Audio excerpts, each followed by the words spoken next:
William H. Whyte, The Organization Man.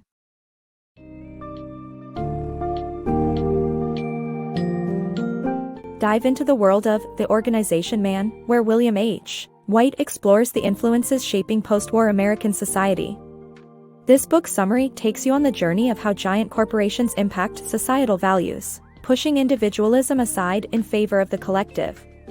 Discover the interplay between the fading Protestant ethic and the rising social ethic that put emphasis on group harmony for common benefit. The book uncovers how the drive for conformity and belongingness stifles creativity and innovation, transforming the landscape of education, work, and suburban life.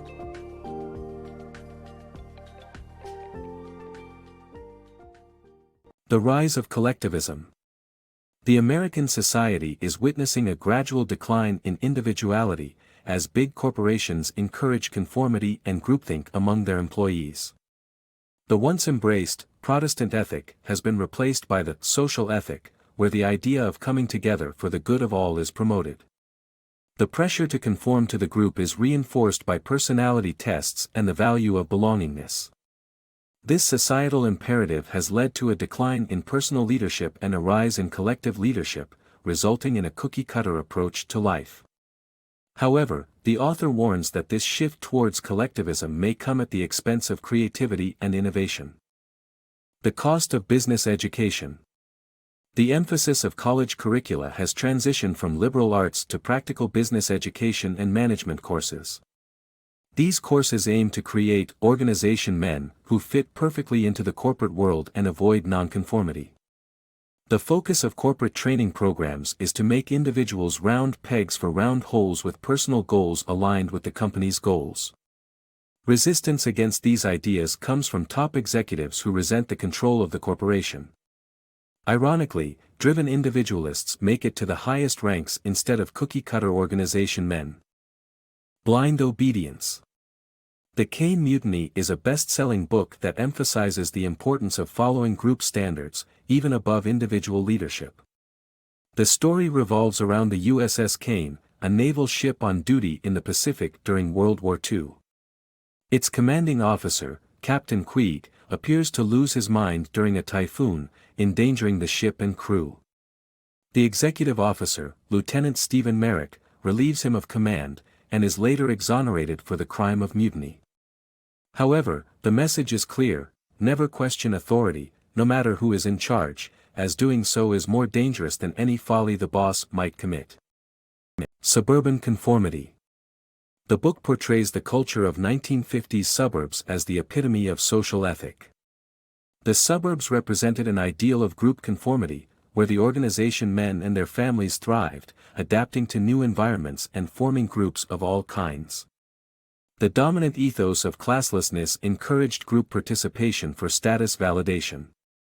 Schools emphasized practical vocational training rather than fundamental knowledge, teaching students how to be citizens and get along with others.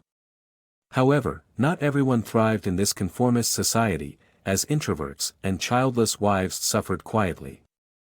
The pitfalls of social ethic. The social ethic philosophy promotes cooperation and loyalty to the group, but it has numerous problems, including being redundant, premature, delusory, static, and self-destructive.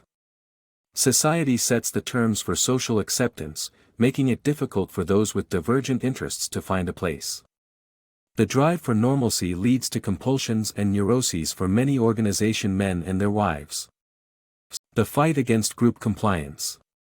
The book argues that the organization dehumanizes its employees by imposing acquiescence. It uses scientific authority to support groupthink and suppress individualism through intrusive personality tests. The society, corporations, and scientific authority oppose those who resist group compliance.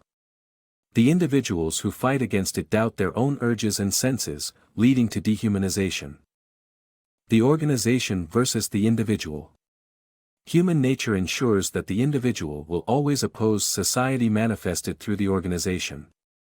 However, change is needed, and forward-thinking companies are now fitting the group to the individual instead of the other way around.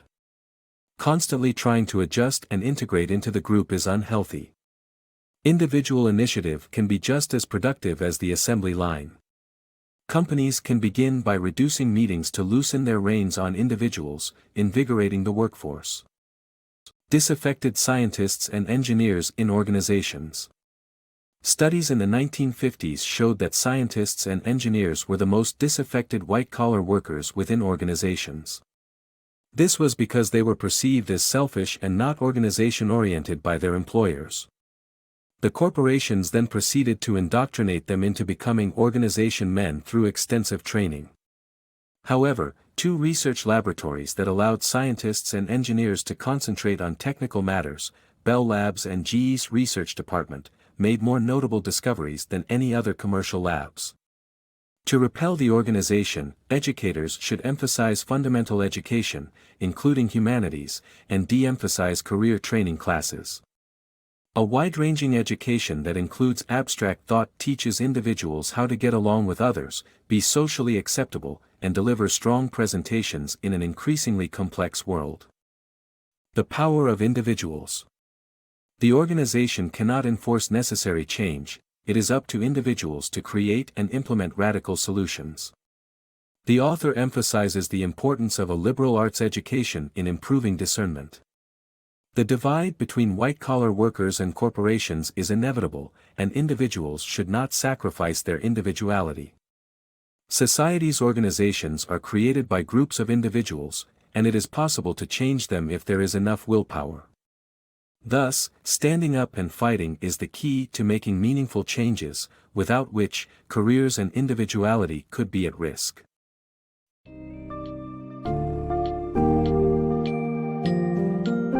In conclusion, The Organization Man exposes the detrimental impact of pervasive groupthink and conformity on both the individual and society at large. Whyte urges readers to recognize the importance of individuality and challenges the belief that individual interests must always align with those of the organization. He calls for a return to a more balanced view, backed by a liberal arts education and the courage to resist unnecessary surrender. As individuals create and mold organizations, they have the power to change them, but only if they have the will and are willing to stand up and fight for their own identity and beliefs.